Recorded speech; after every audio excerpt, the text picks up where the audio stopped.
दुनिया भर में कोरोना वायरस के मामलों की संख्या बढ़कर 48,94,000 के पार हो गई है। दुनिया में कोरोना के मरने वालों का आंकड़ा 3,20,000 से अधिक है।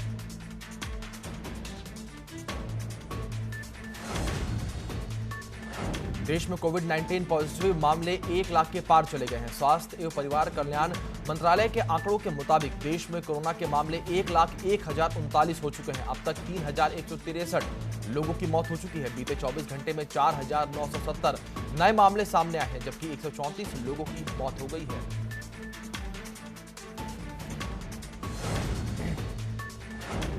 यूपी के कोरोना के मामलों में लगातार बढ़ोतरी हो रही है। इसके साथ ही यूपी में अब कुल कोरोना संक्रमितों की संख्या 4,605 हो गई है। 1,704 एक्टिव केस है, जबकि 2,783 संक्रमण मुक्त होने के बाद डिस्चार्ज किए जा चुके हैं। वहीं प्रदेश में अब तक 118 मरीजों की कोरोना से मौत हो चुकी है।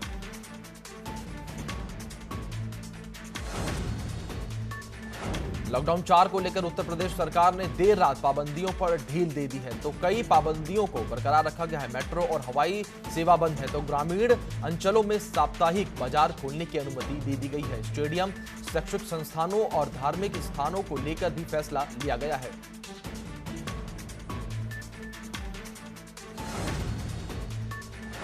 योगी सरकार ने कांग्रेस महासचिव प्रियंका गांधी की मजदूरों के लिए 1,000 बसें भेजने की मांग को स्वीकार कर लिया है। हालांकि अब 1,000 बसें भेजने के सवाल पर उत्तर प्रदेश प्रशासन और प्रियंका गांधी के बीच लेटर वॉर शुरू हो चुका है। प्रियंका गांधी की तरफ से 1,000 बस उपलब्ध कराए जाने की सूची गृह सचिव अवनीश अवस्थी को दिए जाने के बाद गृह सचिव की तरफ से एक और लेटर जारी किया गया है।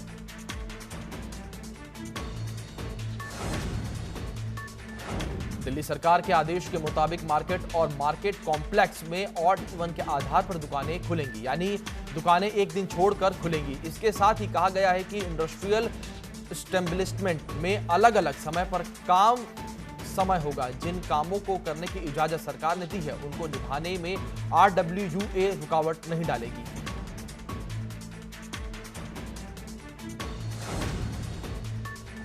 दिल्ली के मुख्यमंत्री अरविंद केजरीवाल ने लॉकडाउन 4 को लेकर गाइडलाइन जारी की। केजरीवाल ने दिल्ली में शर्तों के साथ bus, taxi, cab, auto, e-rickshaw, private और सरकारी दफ्तरों को खोलने की इजाजत दे दी। हालांकि दिल्ली सरकार के इस फैसले को बीजेपी सांसद गौतम गंभीर ने डेथ वारंट जैसा बताया है।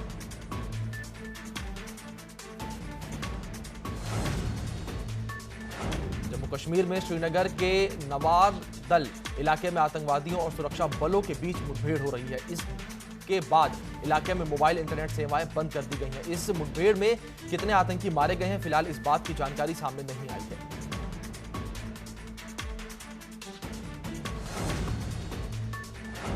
अब जल्दी सुप्रीम कोर्ट की वर्चुअल कोर्ट में 20 के बजाय 40 मुकदमे कॉज लिस्ट में लगेंगे। इस बात के संकेत सुनवाई के दौरान जजों की आपसी बातचीत से मिले। सोमवार को वर्चुअल कोर्ट नंबर 5 में मामलों की सुनवाई के बाद जस्टिस अनिरुद्ध बोस से कहा कि अब वर्चुअल कोर्ट के तकनीकी प्रोसेस में सिस्टम रवा हो चले हैं, लिहाजा अब बेंच में 40 तक मामलों की सुनवाई आसानी से हो सकती है।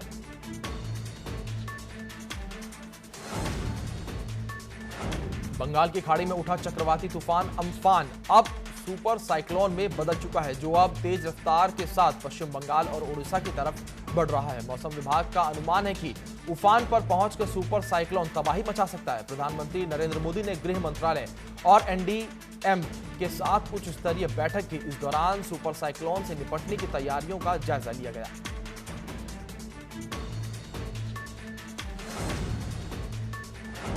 चित्रकूट में आज 7 नए कोरोना मरीज मिलने से हड़कंप मच गया। जिला प्रशासन ने 3 नए हॉटस्पॉट एरिया चिन्हित करके लोगों की स्क्रीनिंग करना शुरू कर दिया है। गांव को पूरी तरह से सील कर दिया गया है।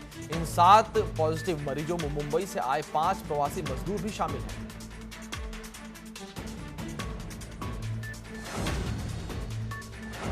मेरठ से राहत भरी खबर सामने आ रही है। मेरठ के मुलायम सिंह मेडिकल कॉलेज में कोरोना से जंग लड़ रहे 9 मरीज पूरी तरह ठीक हो चुके हैं, जिन्हें अस्पताल से डिस्चार्ज कर दिया गया है। मरीजों की घर वापसी के दौरान डॉक्टर और स्टाफ ने तालियों के साथ उनको विदा किया। इस दौरान मरीजों के चेहरे पर भी खुशी देखने को मिली।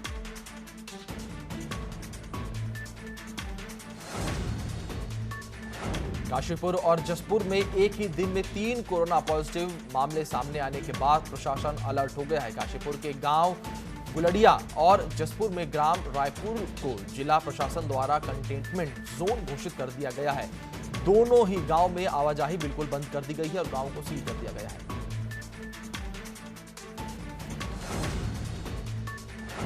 चमोली में पहला कोरोना का मामला सामने आया है। प्रवासी 15 मई को दिल्ली से लौटा था। उसे गैरसैंण के एक स्कूल में क्वारंटीन किया गया। बताया जा रहा है कि 15 मई को अपने परिवार के साथ लौटा था। हालांकि कोरोना पॉजिटिव मरीज का गोपेश्वर जिला चिकित्सालय में इलाज चल रहा है।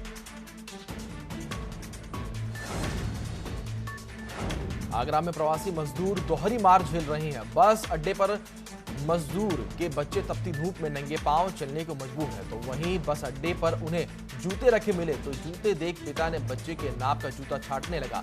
इतने में बस का हॉर्न बजने लगे और मजदूर के हाथ में जूता लिए बस की तरफ भागने लगा, जिसके पीछे छोटा बच्चा भी नंगे पांव बस की तरफ भागता नजर आया।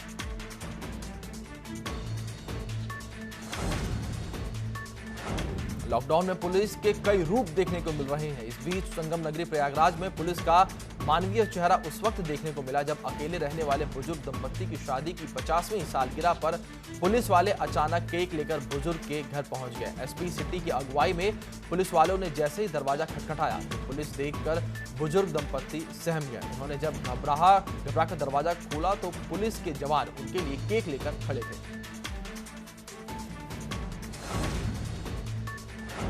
आज से लॉकडाउन का चौथा चरण शुरू हो गया है, लेकिन इस बीच अलीगढ़ से नगर निगम की लापरवाही सामने आई है, जहां इस संकट की घड़ी में लोगों के घरों तक पीने का पानी तक नहीं पहुंच पा रहा है। गांधी पार्क क्षेत्र में स्थित अचल ताल इलाके में जहां तकरीबन 2000 परिवारों को पीने का पानी तक नहीं मिल पा रहा है।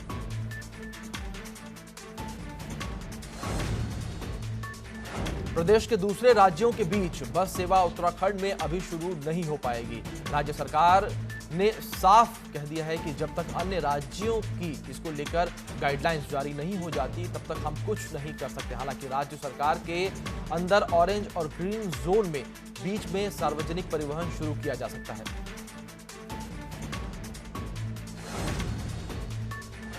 उत्तराखंड में अब सभी को मिलेगा ration. One nation one card के तर्ज पर राशन मिलेगा। साथ ही प्रवासियों को भटकने की भी जरूरत नहीं पड़ेगी। पहले कई प्रवासियों को राशन नहीं मिल पा रहा था। प्रदेश सरकार ने तमाम प्रवासी जो अपने घर आ रहे हैं उनके लिए बड़ा फैसला लिया है। सरकार ने वन नेशन वन कार्ड के तर्ज पर साफ कर दिया है कि किसी भी प्रवासी को राशन के लिए इधर उधर जाने की जरूरत नहीं है।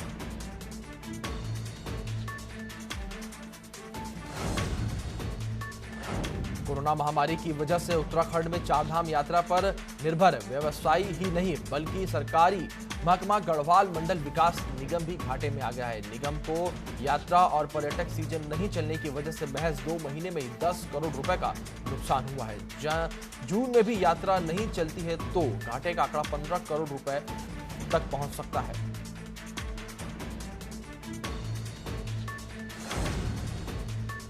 लॉकडाउन में राजस्व बढ़ने के उद्देश्य से शराब की दुकानों को खोलने के लिए सरकार ने दुकानदारों को अनुमति दी। दुकानों की अनुमति दी थी। 1 से 2 दिन तो शराब की दुकानों पर खूब बिक्री हुई, मगर समय बीतने के बाद शराब की बिक्री में कमी आई है। शराब के दुकानदारों के लिए भारी पड़ रहा है। मिर्जापुर में शराब की बिक्री घटकर 25% रह गई है।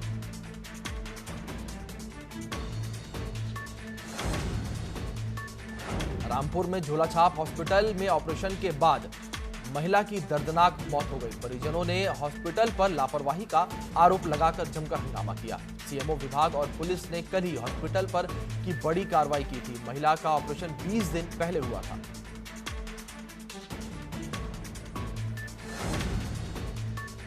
लॉकडाउन के बीच हमीरपुर जिले से प्राइवेट स्कूल की मनमानी सामने आई है। जरिया थाना इलाके में जहां स्कूल खोलने की मनाही के बावजूद स्कूल खोला गया और छात्रों की परीक्षा करवाई गई। ऐसे में सूचना के बाद मौके पर पहुंचे प्रशासनिक अधिकारियों ने स्कूल प्रबंधन के खिलाफ कार्रवाई करते हुए अगले आदेश तक स्कूल बंद रखने के निर्देश दिए हैं।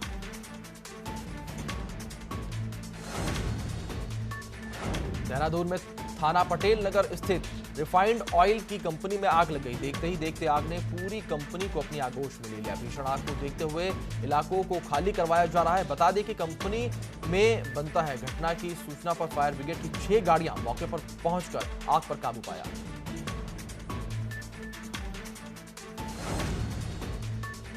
रामपुर की तहसील बिलासपुर इलाके में चुड्ढा पेपर मिल के गोदाम में भीषण आग लग गई। मौके पर 4 दमकल की गाड़ियां पहुंची। आग पर 4 घंटे में काबू पाया गया। आग लगने से क्षेत्र में हड़कंप मच गया। आग लगने की वजह से भारी नुकसान हुआ है। हालांकि आग लगने के कारण का अभी तक पता नहीं चल पाया है।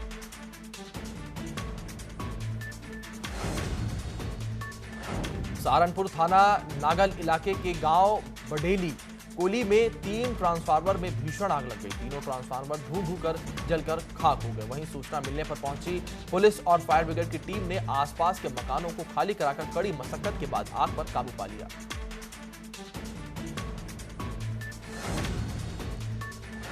काशीपुर में ढेला बस्ती स्थित एक घर में अचानक आग लग गई। देखते ही देखते आग ने 3 और घरों को अपनी चपेट में ले लिया। आग लगने की सूचना मिलते ही फायर ब्रिगेड की 3 गाड़ियों सहित पुलिस टीम ने मौके पर पहुंचकर कड़ी मशक्कत के बाद आग पर काबू पाया। वहीं आग की वजह से लाखों का माल जलकर राख हो गया।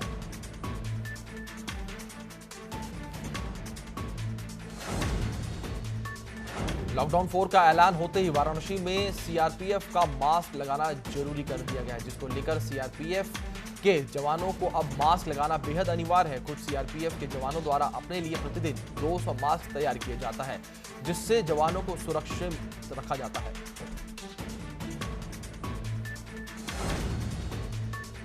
हमीरपुर कानपुर NH-34 पर लंबा जाम लग गया। ये जाम रात से ही लगा हुआ है। इस जाम में हजारों वाहन फंसे हैं। रात से ही 20 किलोमीटर तक लंबा जाम लगा है। वहीं दोनों जिलों की पुलिस थाना जाम खुलवाने में लगी हुई है।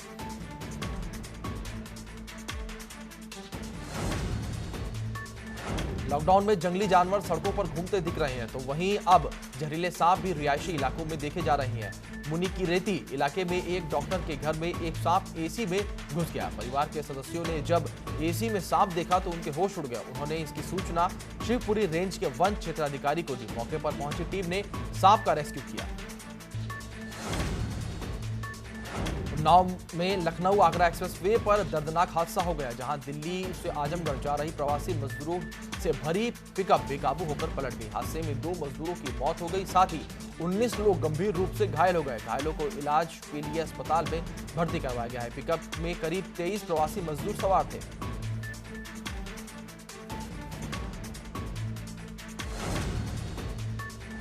लॉकडाउन के बीच पिथौरागढ़ से गोलीकांड का एक सनसनीखेज मामला सामने आया है, जहां कटियानी गांव में नशे में धुत एक सिरफिरे युवक ने बंदूक से फायरिंग कर दी, जिसमें एक 20 वर्षीय युवक के गोली लगने से वो गंभीर रूप से घायल हो गया। घायल को नाजुक हालत में हायर सेंटर रेफर कर दिया गया है।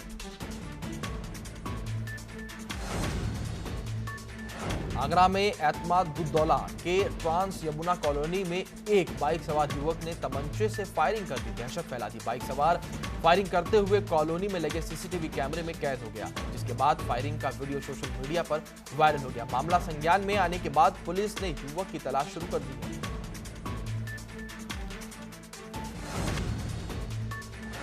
एटा के सटीक थाना इलाके के गांव रजपुरा में मामूली विवाद को लेकर दबंगों ने फायरिंग कर दी। गोली लगने से 3 लोग घायल हो गए। सूचना मिलते ही मौके पर पहुंची पुलिस ने सभी घायलों को जिला अस्पताल में भर्ती करवाया है। वहीं पुलिस ने मुकदमा दर्ज कर लिया है और मामले की जांच में जुट गई है।